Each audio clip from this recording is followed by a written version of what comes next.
China की intelligence agency national security bureau एक mission पे है।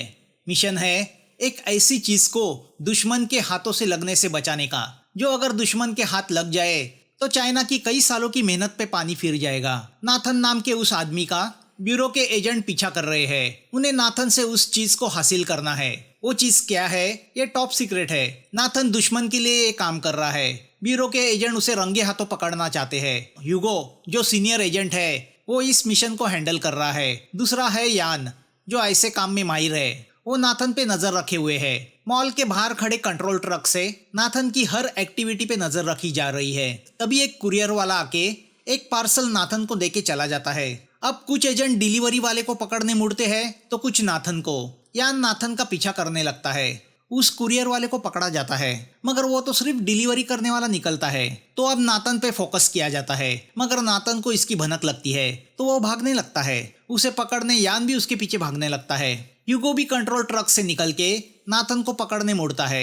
एक जगह एजेंट नाथन को घेर लेते हैं कि तभी अचानक छत से एक क्रॉसबो वाला एजेंट को निशाना बनाने लगता है, जिसमें एक एजेंट मारा जाता है। तो ह्यूगो यान को बचाने के चक्कर में घायल हो जाता है। मौका देख के नाथन भाग निकलता है तो क्रॉसबो वाला भी भागने की कोशिश करता है।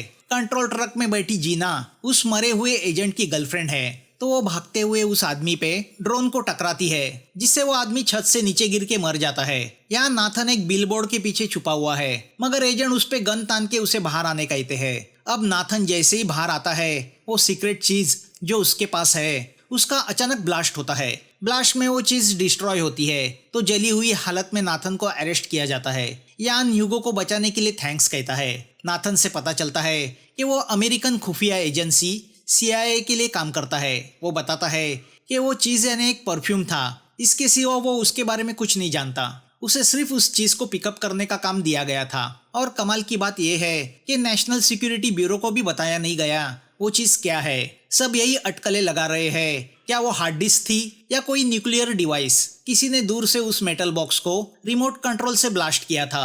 7 दिन के अंदर होम मिनिस्ट्री को इस केस के रिजल्ट्स चाहिए। ना स्नाइपर वाले से कुछ लीड मिला है, ना डिलीवरी बॉय से। इस बात से पूरी टीम डिप्रेस मोड में है। तभी एजेंसी चीफ वॉन्ग आके टीम से कहता है अब इस मिशन को शाओमी लीड करेगी, जिससे सब हैरान होते हैं क्योंकि कोई भी शाओमी को पसंद नहीं करता। शाओमी बताती है कि उसे शक है टीम के अंदर ही कोई दुश्मन का आदमी है। वो गद्दार कौन है उसे पहले ढूंढा जाएगा। जीना की भी इंक्वायरी होगी क्योंकि उसने जानबूझ के ड्रोन के जरिए स्नाइपर को मारा।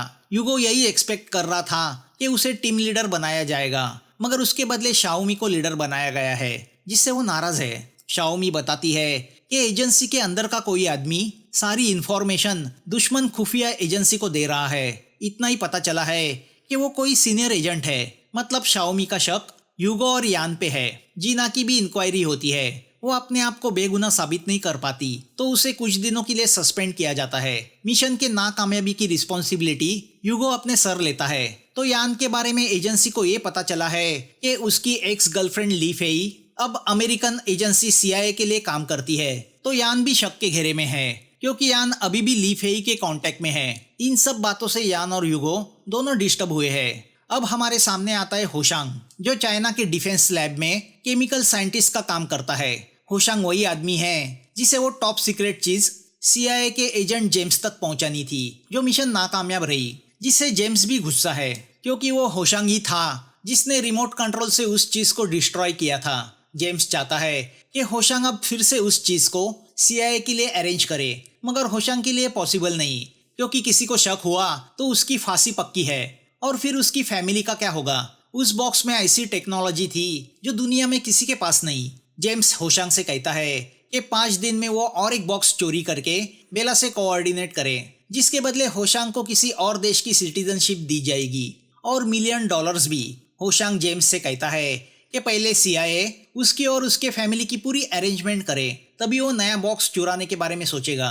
यहाँ ह्यूगो और उसकी वाइफ नाओमी के बीच अनबन चल रही है। नाओमी को शक है कि ह्यूगो का किसी दूसरी औरत के साथ चक्कर चल रहा है।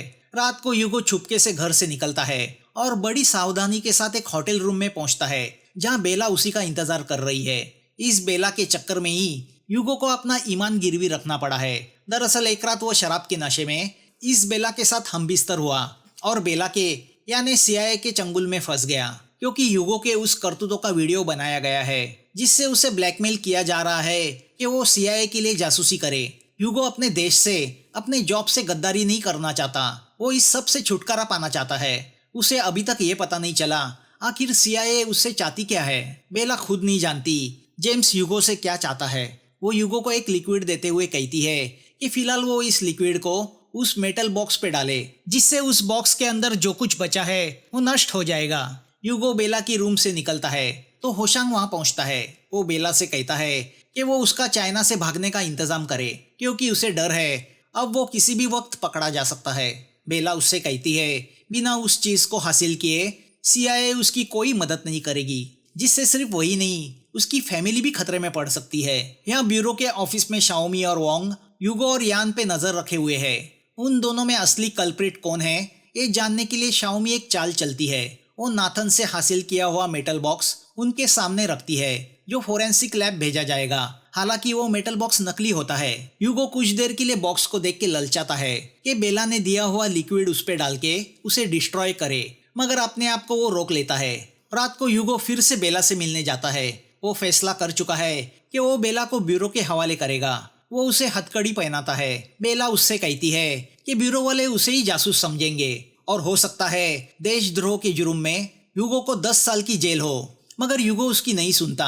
तो बेला ह्यूगो से कहती है उसकी वाइफ प्रेग्नेंट है, जो बात ह्यूगो को पता नहीं थी। बेला के कंप्यूटर पे नाओमी के सोनोग्राफी रिपोर्ट देख के वो इमोशनल होता है।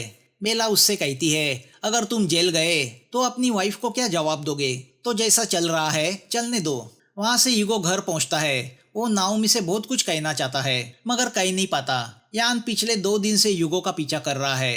उसे बेला के बारे में पता चला है तो वो मौका देख के बेला की रूम पहुंच जाता है। उसके रूम की तलाशी लेने के बाद भी उसके हाथ कुछ नहीं लगता।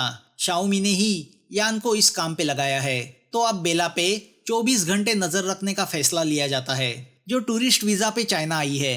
यहाँ पता चलता है कि ह्यूगो की वाइफ नाओमी शाओमी की छोटी सिस्टर है। उसी ने उन दोनों की शादी कराई थी। तो शाओमी के लिए ह्यूगो का देशद्रोही होना किसी शौक से कम नहीं। तभी नाओमी शाओमी से मिलने आती है और उससे कहती है कि वो प्रेग्नेंट है। वो सुन के शाओमी और टेंशन में आती है। वो उसे क्या बताती कि उसका हस्बैंड ही शक के घेरे में है। दूसरी ओर साइंटिस्ट होशांग को शक है कि उसका पीछा किया जा रहा है, जिससे वो पूरी तरह डरा हुआ है। तो सीआईए फैसला करती है कि इस होशांग का कुछ करना पड़ेगा।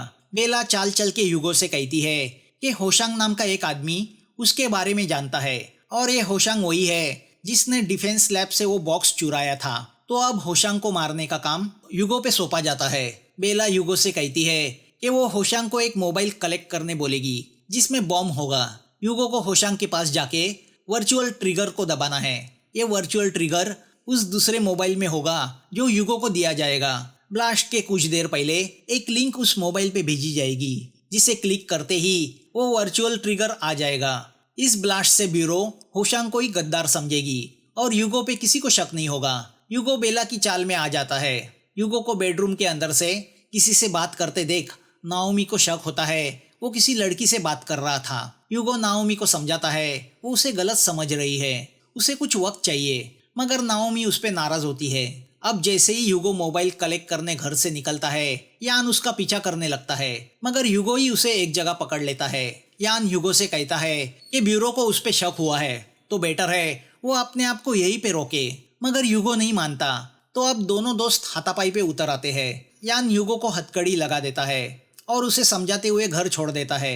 यहाँ ब्यूरो बेला के बारे में इंफॉर्मेशन निकालती है तो पता चलता है बेला यान की एक्स गर्लफ्रेंड ली फेई की छोटी सिस्टर है, यानी हो सकता है बेला का कनेक्शन सीआईए से हो। तो अब यान शक के घेरे में आता है। तभी फोरेंसिक का रिपोर्ट आता है तो उस बॉक्स का राज भी खुलता है। उस बॉक्स में स्प्रे था। उस स्प्रे में ऐसे सीक्रेट केमिकल थे जो चाइना एयरफोर्स अपने फाइटर जेट की बाहरी कोटिंग के लिए इस्तेमाल करती है, और इसी केमिकल की वजह से उनके प्लेन दुश्मन की रडार पे नहीं दिखाई देते। अगर ये टेक्नोलॉजी दुश्मन के हाथ लग गई तो चाइना के जेट दुश्मन के रडार पकड़ लेंगे और उन्हें मार गिराना दुश्मन के लिए आसान हो जाएगा। ब्यूरो को यह भी पता चलता है कि लैब में रखा ये केमिकल सभी की पहुंच तक नहीं होता।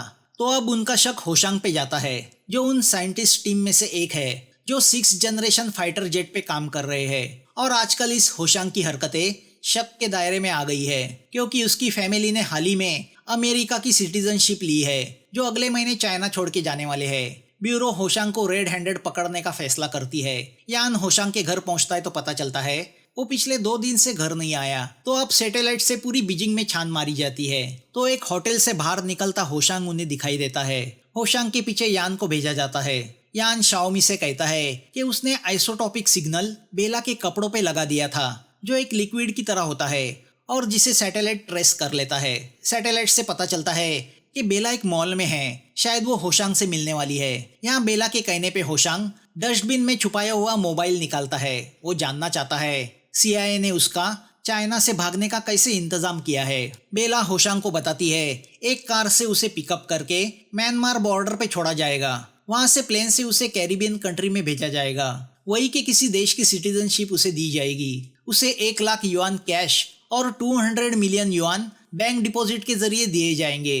बेला उससे कहती है कि वो मॉल के बाहर खड़ी कार में बैठ जाए, जो उसे म्यांमार बॉर्डर पे ले जाएगी। अब जैसे ही होशांग बाहर जाने निकलता है, बेला ह्यूगो को ट्रिगर की लिंक भेजती है, जिस पे क्लिक करते ही ट्रिगर दिखने लगता है। ह्यूगो को 200 मीटर से उसे दबाना है। तो अब ह्यूगो होशांग का पीछा करता है, मगर इसके पहले कि ह्यूगो ट्रिगर दबाए, कार में बैठी बेला ट्रिगर दबा के ब्लास्ट करती है, जिसमें होशांग के चिथड़े उड़ जाते हैं। ह्यूगो को लगता है कि उसी ने होशांग को मार दिया, जिससे वो गिल्टी फील करने लगता है। यहाँ यान बेला की कार का पीछा करने लगता है, मगर एक जगह कुछ कारें उसकी कार को टक्कर मार के उसे रोकती है। मगर यान बेला का पीछा नहीं छोड़ता।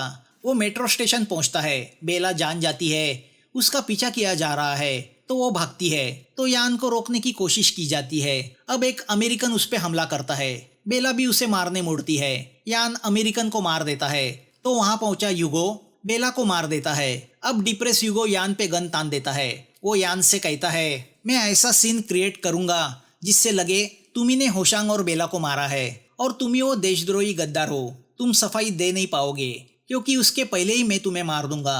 ब्यूरो जान गई है कि बेला तुम्हारी उस CIA गर्लफ्रेंड की सिस्टर है, तो शक की कोई गुंजाइश नहीं रहेगी। यान उसे अपने हाथ में छुपाया हुआ माइक्रोफोन दिखा के कहता है अभी तुमने जो कुछ कहा वो सभी ब्यूरो के एजेंट ने सुना है, कंट्रोल ट्रक में रिकॉर्ड किया गया है। तुम खत्म हो गए हो। ये मिशन होशांग को पकड़ने के लिए नहीं, बल्कि तुम जैसे गद्दार को बाहर निकालने के लिए की गई थी। तो अब अपने आप को हमारे हवाले करो। यान ह्यूगो को हथकड़ी पहनाने जाता है, तो ह्यूगो अपने सर पे गन लगा के सुसाइड करता है।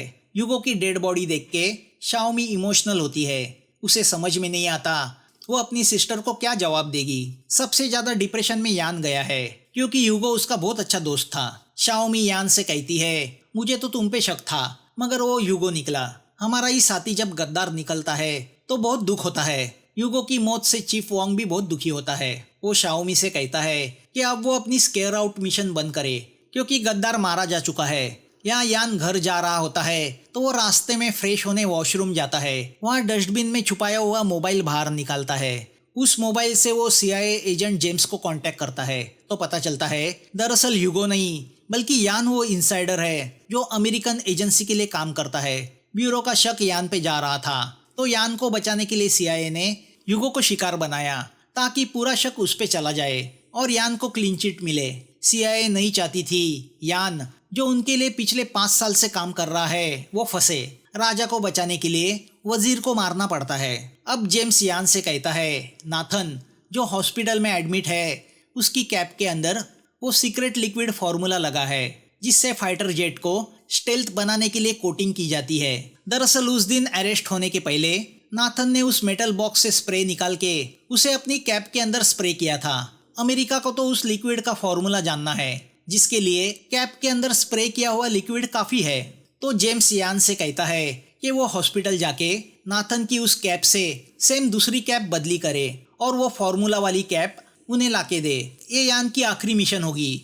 इसके बाद वो यान से कोई कांटेक्ट नहीं रखेंगे। तो अब यान डस्टबिन में रखी सेम कैप उठा के हॉस्पिटल जाता है और उस कैप को नाथन की कैप से बदली करता है।